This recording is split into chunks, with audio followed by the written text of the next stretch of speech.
وأشهد أن محمدا عبده ورسوله أما بعد فإن خير الحديث كتاب الله وخير الهدى هدى محمد وشر الأمور محدثاتها وكل محدثة بدعة وكل بدعة ضلالة وكل ضلالة في النار يا أيها الناس اتقوا ربكم الذي خلقكم من نفس واحدة وخلق منها زوجها وبث منهما رجالا كثيرا ونساء واتقوا الله الذي تساءلون به والأرحام إن الله كان عليكم رقيبا يا أيها الذين آمنوا اتقوا الله حق تقاته ولا تموتن إلا وأنتم مسلمون يا أيها الذين آمنوا اتقوا الله وقولوا قولا سديدا يصلح لكم أعمالكم ويغفر لكم ذنوبكم ومن يطيع الله ورسوله فقد فاز فوزا عظيما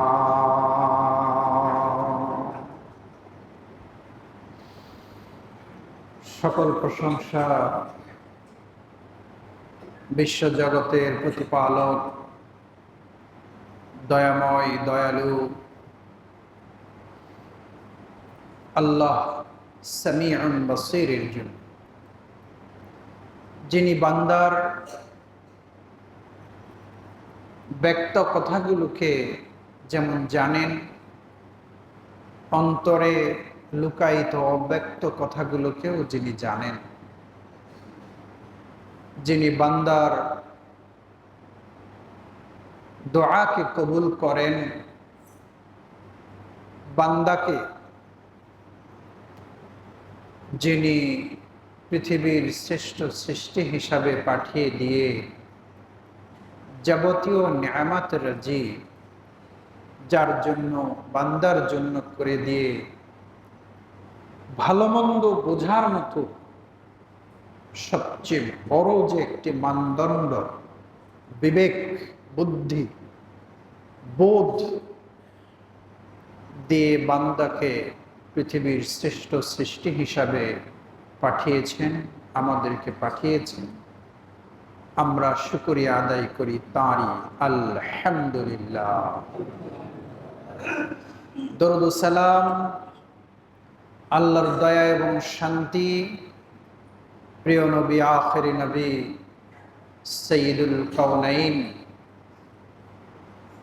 নবী মক্কি, নবী মাদানী, নবী কুরাইশি, রাহমাতুল লিল আলামিন, বিশ্ববাসীর জন্য যাকে রহমত হিসেবে আল্লাহ মনোনীত করে পাঠিয়েছিলেন, সেই রাসূল, আমাদের নেতা, আমাদের নবী মুহাম্মদুর রাসূলুল্লাহ সাল্লাল্লাহু আলাইহি ওয়াসাল্লামের প্রতি। সম্মানিত সুধী উপস্থিত মুসল্লিদের, আপনাদের সামনে আজকে জুমার খুতবায় সামাহাত, উদারতা, নম্রতা নিয়ে আলোচনা করব ইনশাআল্লাহ। ওয়া মা তাওফীকি ইল্লা বিল্লাহ। মানুষ হিসেবে আমরা প্রত্যেকেই কামনা করি যে আমার সাথে মানুষের লেনদেনটা হবে উদারতার সহিত, এক ধরনের আন্তরিকতা থাকবে, উদারতা থাকবে, ছাড় দেওয়ার মানসিকতা থাকবে। এটা কিন্তু পৃথিবীর 100-তে 100 মানুষই আমার মনে হয় এটাই কামনা করে। কেউ কি কামনা করে যে আমার সঙ্গে মানুষ বেশি কড়াকড়ি করুক, বেশি কঠিন ব্যবহার করুক? এটাকে কেউ কামনা করে বলে? কেউ করে না। পৃথিবীর সকলের কামনা যে আমি পটল কিনি আর বাগুন কিনি, দোকানদারের সাথে আমার লেনদেনটা হবে মহব্বতের, উদারতা, ভালোবাসা, মন হবে আবার যাব। এটা কিন্তু আমরা চাই, সবাই চাই। তো আপনারা একটু আমাকে বলার দরকার নাই, নিজে নিজে একটু আমরা একটু ভেবে দেখি যে আমি যেটা চাই সেটাকে আমি পাই পাই না এটা বলবো না। তবে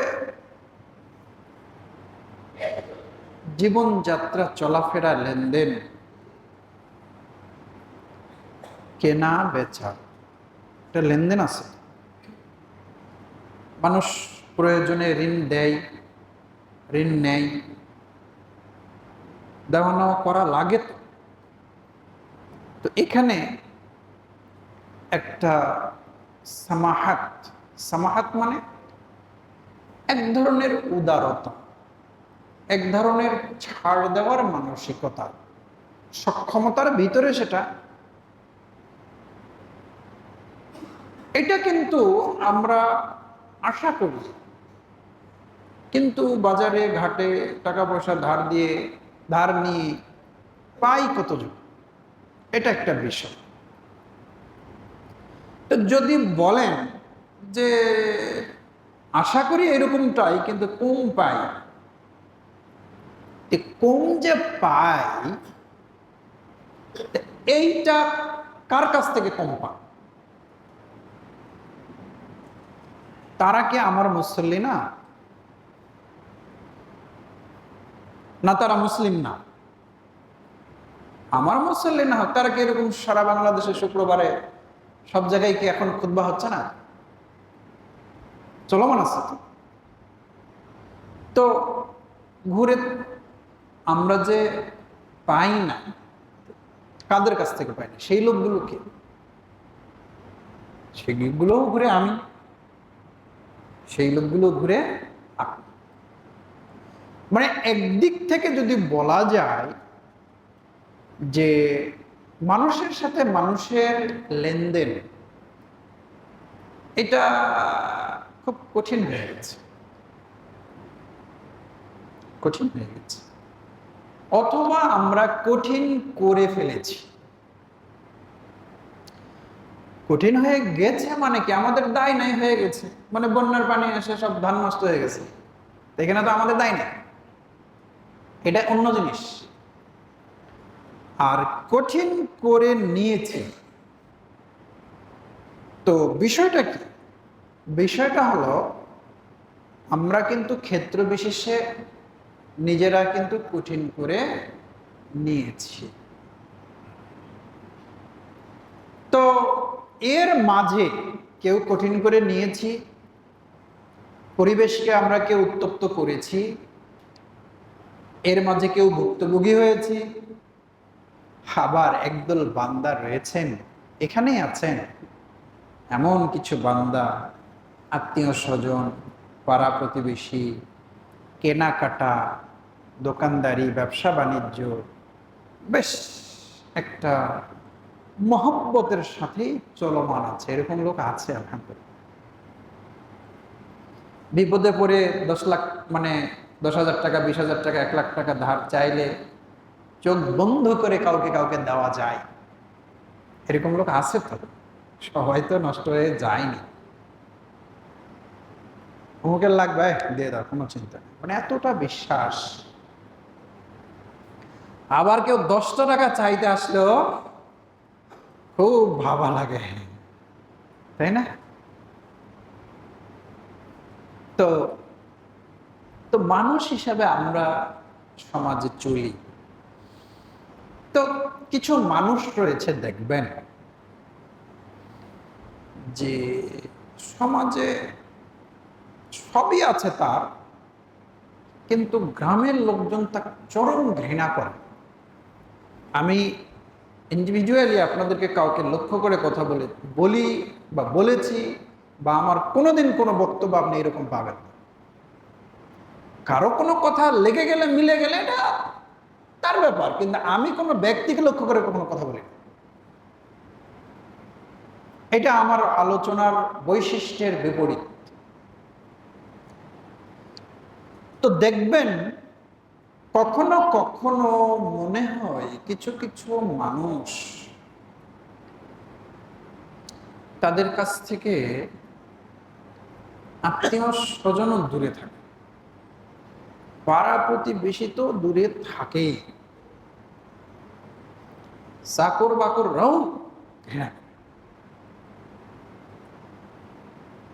আবার অধিকাংশ মানুষ রয়েছেন সমাজে যাদেরকে কেন যেন আত্মীয় স্বজন আসলে, আরো 4-5 ভাই আছে, কিন্তু বোন আসলেও আপনার বাড়ি, মামারা আসলে, ভাগনাদের তো সবাই ভাগনারে বাবা, কিন্তু অমুক ভাগনার বাড়িতে, ভাগনা বউয়ের বাড়িতে একটু বেশি ঝামেলা।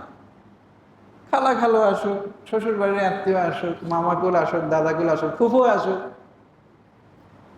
তো ওইটা কেন? মানে এক জায়গার সাথে সম্পর্কটা কাছাকাছি, আর আরেক দল মানুষ আছে দূরে থাকে না। এই, ওর কথা বলিস না তোর ভাই, আছে না? হ্যাঁ, আছে।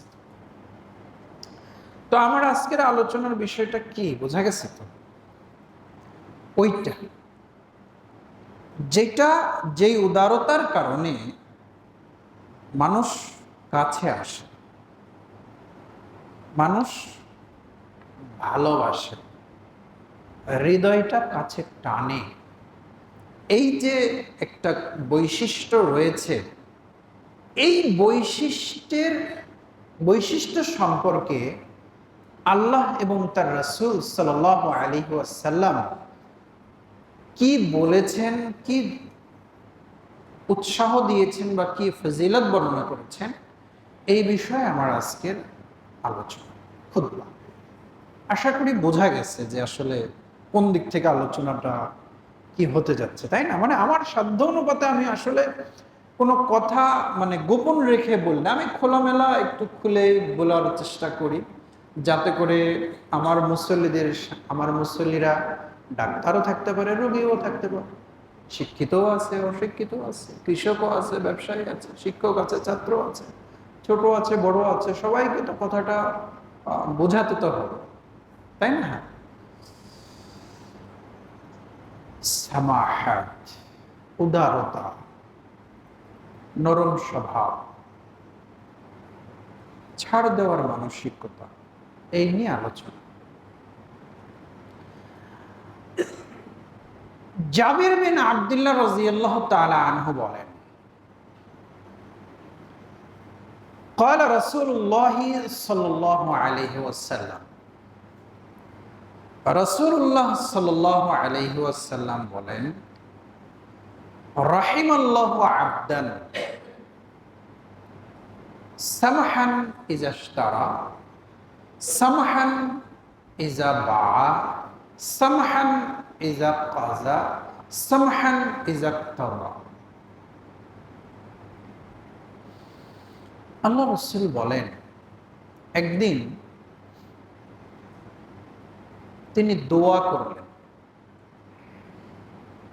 মানে নবী সাল্লাল্লাহু আলাইহি সাল্লাম একদিন দোয়া করলেন, মানে কিভাবে, বক্তব্যের ভিতরে আল্লাহ যেন তার ভালো করে। এটা কি দোয়া হলো না? আল্লাহ তোমার উপর কি করুক, রহমত দিক, দোয়া তো, দোয়া তো, তাই না? তো দোয়া নিয়ে আলোচনা করতে চাই না, এগুলো আলোচনা হয়ে গেছে। দোয়া কখনো শুয়ে দোয়া পড়া কি সুন্নত না?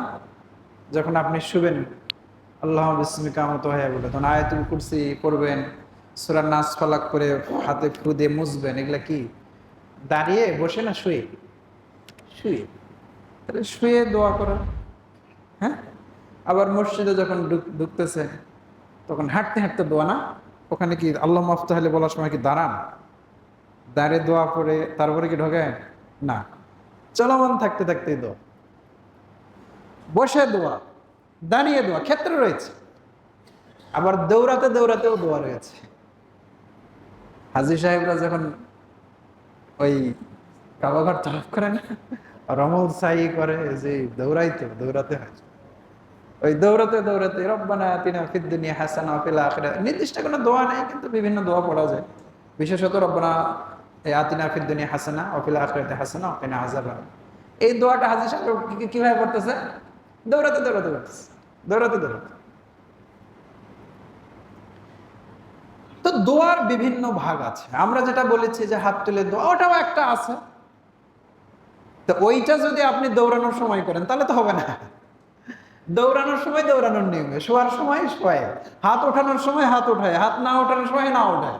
কিন্তু আমাদের দেশে মানুষ এই ভাগগুলো না বোঝার কারণে দোয়া মানে কি হাত তোলা, ওটাও একটা, ওটা ক্ষেত্র বিষয় আলাদা, ভিন্ন ভিন্ন। তো যাক, সেটা বিষয় না। আল্লাহ রাসূল সাল্লাল্লাহু আলাইহি ওয়াসাল্লাম একদিন দোয়া করলেন। কি দোয়া? রাহিমাল্লাহু আবদান সামহান ইযা বাআ ইযা ইশতারা ইযা কাযা ইযা তাজা। একটা শব্দ বল,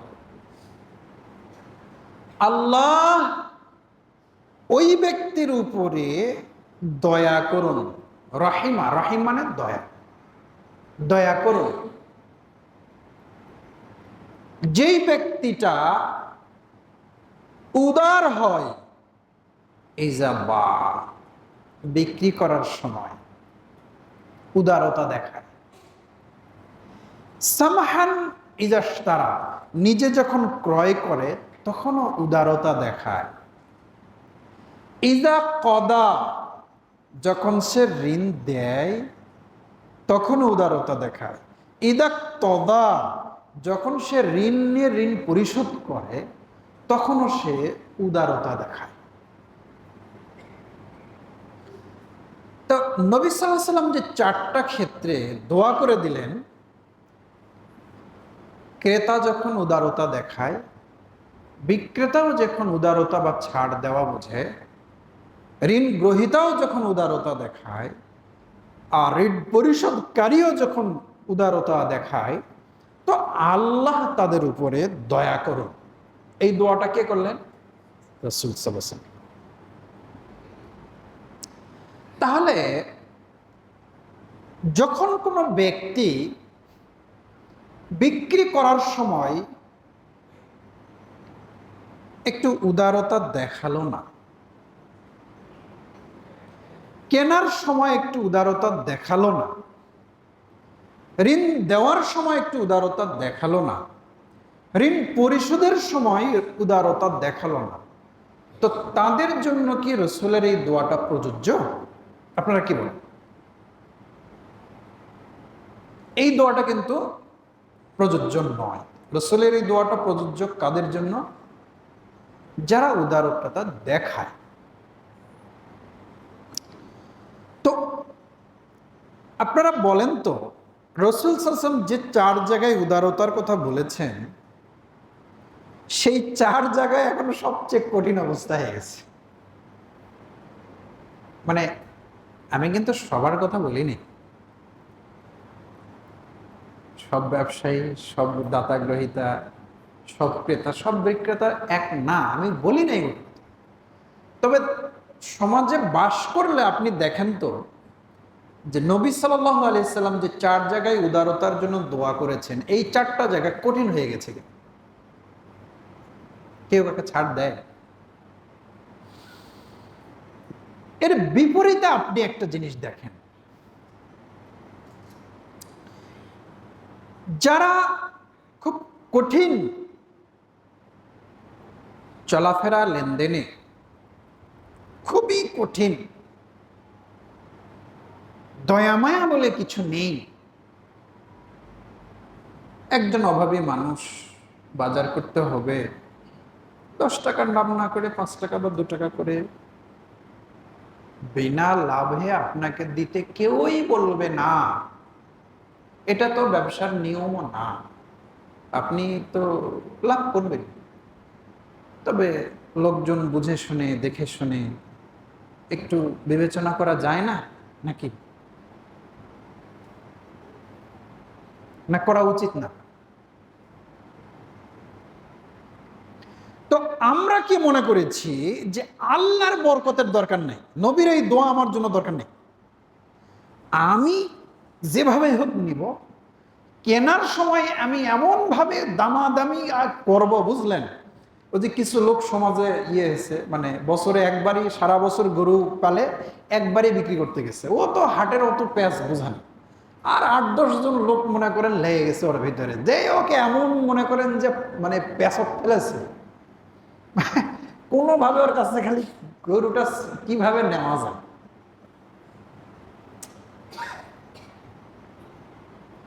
তো মানুষ কি মনে করে? মানুষ মনে করে যে নবীর এই দোয়াটা আমার জন্য আমার দরকার নেই। ওই যে পকেটে পয়সা থাকলে কি আর ইনশাল্লাহ বলা লাগে? হারানোর পরে বলা লাগে, পয়সা থাকলে তার ইনশাল্লাহ বলা লাগে। তো আমরা মানুষরা ঠিক ওইরকম হয়ে গেছি, বুঝলেন, যে আমাদের জন্য এই দোয়ার প্রয়োজন নেই। ফলে কি দাঁড়িয়েছে বলেন তো? আপনার আমার ভিতর থেকে কানাআত হারিয়ে গেছে। কানাআত বোঝেন? সন্তুষ্টি হারিয়ে গেছে। কিভাবে সন্তুষ্টি হারিয়েছে? আমার বাড়ির পাশে যদি একটা 5 তলা বিল্ডিং থাকে, আমার যদি একটা 1 তলায় থাকে, আর আমি যদি আমার বাল বাচ্চা নিয়ে, ছেলে মেয়ে নিয়ে যদি আমার যে উপার্জন, এটা নিয়ে যদি আমি ডাল ভাত, শাক ভাত, মাছ ভাত, যাই হোক মধ্যম মানের খেয়ে পরে আমি চলে, আমার কোনো ঋণ নাই, দেনা নাই, আল্লাহ ভাবে চালাচ্ছে, আলহামদুলিল্লাহ, এটা হলো সন্তুষ্টি। আর খালি যদি জানলাতে তাকান, 5 তলা হয়ে গেল রে, হ্যাঁ, বাড়ির থেকে 5 তলা হয়ে গেল, মানে এমন অশান্তি, বুঝলেন? ঘুম হয় না, শুয়ে ভালো লাগে না, বসে ভালো লাগে না, নিজের ভিতর থেকে যে শান্তি, যেটা এটা উঠে গেছে। ওই যে 5 তলা দেখেছি,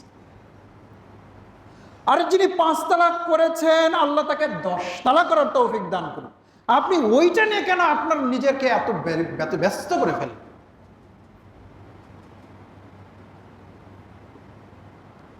যে 5 তলাওয়ালার যে 3.5 হাত মাটি, যে 3টা কাপড়, আপনার জন্য তো ওই জায়গাটুকুই তো নাকি? তা আপনি এরকম পেরেশান হয়ে গেলেন কেন?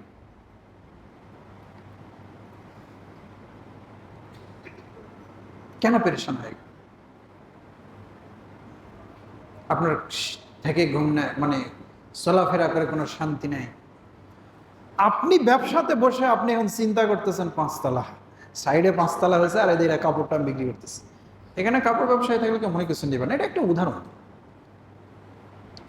যে আপনার ভিতর থেকে বা আমার ভিতর থেকে সামাহাত, উদারতা শেষ। চিন্তা কি?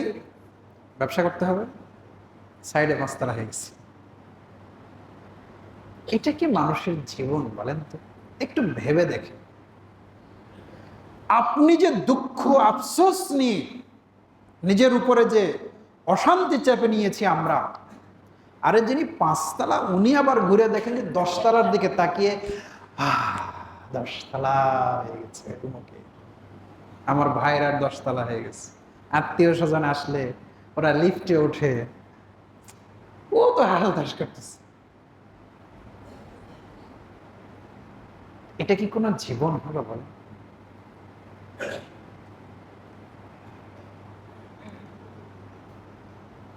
যত কঠিন করে দেবেন তত জীবনটা কি হয়ে আসবে? আল্লাহর পক্ষ থেকে কঠিন হয়ে আসবে। এই জন্য আল্লাহ রাসূল সাল্লাল্লাহু আলাইহি সাল্লাম বলেন, ওই 4 শ্রেণীর জন্য আল্লাহ রহম করুন। এরপরে আল্লাহ রাসূল আরো বলেন, আদখালাল্লাহু আযজা ওয়া জাল্লা আবদান সাহলান ইযা ইশতারা, সাহলান ইযা বা, সাহলান ইযা ইক্তাবা। ওই এর আগের হাদিসে কি শুনলেন যে দোয়া করে দিলেন। এবারে আল্লাহ রাসূল বলেন যে আল্লাহ ওই ব্যক্তিকে জান্নাতে ঢুকিয়ে দিন, ওই ব্যক্তিকে জান্নাতে ঢুকিয়ে দিন যে ব্যক্তি সাহলান, সাহলান মানে সহজ করে, মানুষের সঙ্গে লেনদেনে, কেনার সময়, বেচার সময়, ঋণ আদায়ের সময় যে সহজ করে, আল্লাহ তুমি তাকে জান্নাতে প্রবেশ করায় দাও। সুবহানাল্লাহ। তো দেখেন তো, আল্লাহ রাসূল একবার দোয়া করে দিলেন, আবার জান্নাতের ঘোষণা দিচ্ছেন। এটার ভিতরে আছে কি? আমরা তো দেখতে পাচ্ছি যে এটার ভিতরে লস। আপনি যদি মারে মুসরে কারি করে যদি ব্যবসা না করেন তাহলে তো অত টাকা হবে না। এটা তো আপনি আমি হয়তো লস মনে করতেছি, কিন্তু আল্লাহ রাসূল কি বলেন? তার উপরে রহম হোক, যে উদারতা দেখায়, যে একটু ছাড় দেয়, কি করতে? কিনতে বেচতে, ঋণ পরিশোধ করতে। আল্লাহ তাকে জান্নাতে ঢুকিয়ে দিক, যে কিনতে বেচতে, ঋণ দিতে নিতে যে সহজ পথ অবলম্বন করে, কঠিন করে না। এরপরে রাসূল সাল্লাল্লাহু আলাইহি সাল্লাম আরো একটা হাদিস বলেন। এগুলো কিন্তু অনেক সময় রাসূলের এই কথাগুলো বা দ্বীনের এই কথাগুলো আমাদের যে চিন্তা চেতনা, এই চিন্তা চেতনার বিপরীত হয়ে যায়। কিন্তু যারা জ্ঞানী আছেন, তারা হৃদয়বান, যাদের হৃদয়টা খোলা আছে, অবশ্যই বুঝতে পারবেন না আমি উল্টো পথে চলছি বলে তাই, কিন্তু এটাই সঠিক, এটাই সঠিক। আল্লাহ রাসূল একবার বলেন, আলা উখবিরুকুম বিমান হারামাল্লাহু আলাইহিল জাহান্নাম আলান নার আলাইহিন নার। আমার সাহাবীরা, আমি কি তোমাদেরকে একটি সংবাদ দেব না কাদের জন্য আল্লাহ জাহান্নামের আগুনটাকে হারাম করে দিয়েছেন? কারা জাহান্নামের আগুনের জন্য হারাম, আর কাদের জন্য জাহান্নামের আগুনটা হারাম? প্রথমে দোয়া করে দিলেন, তারপরে জান্নাতে যাওয়ার কথা বললেন। 3 নম্বরে বলেন কি, যে আমি কি তোমাদেরকে বলবো না ওই ব্যক্তির কথা যাকে যাকে জাহান্নামের জন্য হারাম করে দেওয়া হয়েছে, আর যার জন্য জাহান্নামকে হারাম করে দেওয়া হয়েছে। মানে জাহান্নাম ওর জন্য হারাম, এই জাহান্নামের জন্য হারাম, মানে দুজন জাহান্নাম থেকে দিবে। দিয়ে আল্লাহ রাসূল বলেন, কুল্লু করিবিন সাহলিন সামিন হাইহাইনিন, যে ব্যক্তি মানুষের নিকটে থাকে, মানুষের কাছাকাছি থাকে, আল্লাহ তাকে জাহান্নামের আগুনের থেকে তাকে হারাম করে দিয়েছেন। যে ব্যক্তি হাইয়েন, যে মানুষের সঙ্গে নরমভাবে চলে, নরমভাবে কথা বলে, নরমভাবে লেনদেন করে, সাহিলিন, ঋণ দিতে নিতে কেনা বেচার মাঝে যে ব্যক্তি নরম এবং উদারতা দেখায়, আল্লাহ রাব্বুল আলামিন তার জন্য জাহান্নামের আগুনটা হারাম করে দিয়েছে।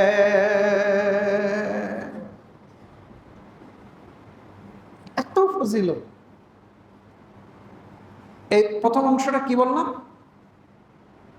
কুল্লু করিবিন, করিব মানে নিকটের। এই নিকটের মানুষগুলোর জন্য আল্লাহ কি জাহান্নাম হারাম করে দিয়েছেন। এখন নিকটের মানুষগুলোর ব্যাখ্যাটা কি আপনাদের মনে আছে? এই আজকের খুতবার প্রথমে বললাম না, নিকটের মানুষগুলো কারা? যাদের সঙ্গে মানুষ বসতে ভালোবাসে, যেই আত্মীয়র বাড়িতে মানুষ যেতে আগ্রহ দেখায়, যার কাছে বিপদ আপদে কাছাকাছি মনে হয় এই লোকটা আমার দূরে না রে, এ আমার কাছে। হ্যাঁ, ফুফু আসলেও ভাতিজা, ভাতিজা আরো আছে, কিন্তু ওই ভাতিজা আর ওই বৌমা এমন যে ওখানে এসে একটু ভালো লাগে। মামার ভাগনা আরো 3-4টা আছে, কিন্তু মামা মামি মামা তো ভাই বোনেরা আসলে কেন জানো ওই ভাগনা বইয়ের ওখানে না বেশি উদ্বাস করে, ওটা কাছে মনে হয়। কেন বলেন তো? আবার পরক্ষণে বিপরীত, কারো বাসায় কারো আত্মীয়তা বিপদে আপদে পড়লে ও বলিস না, ওর কাছে যাস না, পারতপক্ষ দূরে থাকে চল। এটা হলো বাঈদ, এরা মানুষের হৃদয় থেকে দূরে চলে গেছে। আর আল্লাহ রাসূল বলছেন জাহান্নাম হারাম তাদের জন্য যারা মানুষের করিব, মানে কি মানুষের কাছাকাছি থাকে।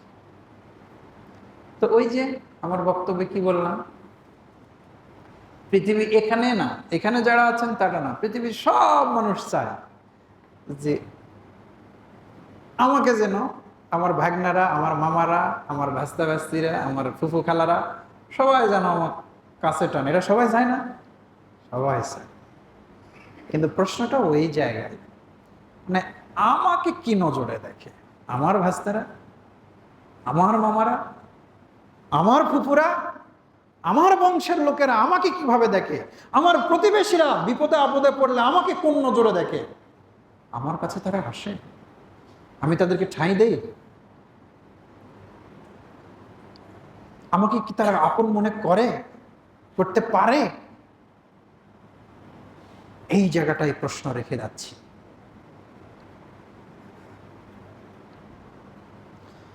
আল্লাহ রাসূল বলেন, আচ্ছা আরেকটা কথা বলি, আমরা আলু লাগাই, কষ্ট করে সার পাউশ দেই, তারপরে চাষাবাদ করি, বীজ উচ্চ দামে হোক আর যে দামে হোক কিনি, বীজটা বপন করে অনেক খরচ করে, তাই না? কিন্তু ওখান থেকে যে অঙ্কুর বের হয়, ট্যাঁক বলি আমরা না, তো ওই অঙ্কুরটা যে বের হচ্ছে আস্তে আস্তে,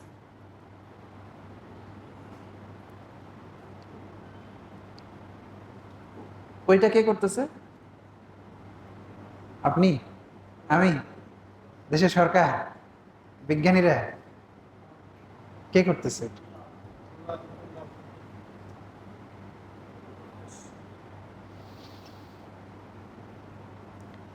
সব সার খোল পাও সব দিছে, ডাক্তার কবিরাজ ফুফা যা আছে সব করেছেন, ওই যেটা বের হওয়ার কথা বলছি না, এইটার বের হয় না বা পচে যাচ্ছে। তো বলেন তো এটাকে কে বের করতে পারবে? একটা আলুই তো, পাশেরটা টেকিয়েছে, এটা পচে গেছে। এই আলুটাকে একটু ঠেকানোর ব্যবস্থা করা যায় না? পারবেন না? বলেন আপনারা পারবেন না? সরকার, আমেরিকা, ভারত, কাবা শরীফের ইমাম, বিজ্ঞানী, আপনি আমি এত বাঘ ধরতে পারি, একটা আলুর সঙ্গে পারলাম না? এটা কি কথা? একটা আলুর সঙ্গে বলে মানুষ পারে না? না, মনে হয় আমি ভুল বলতেছি।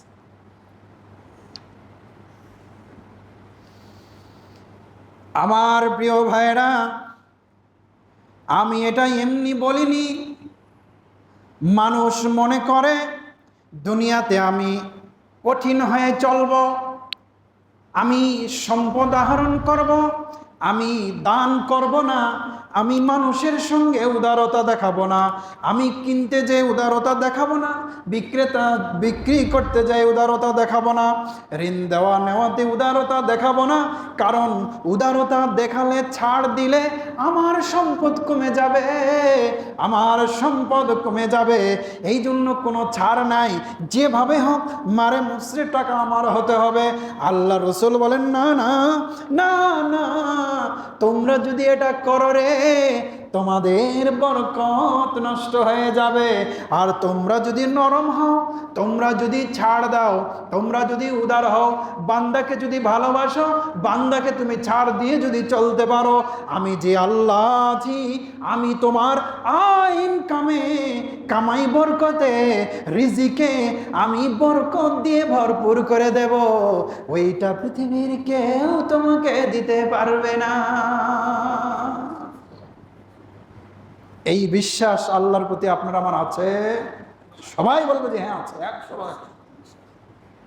কিন্তু কাজে যে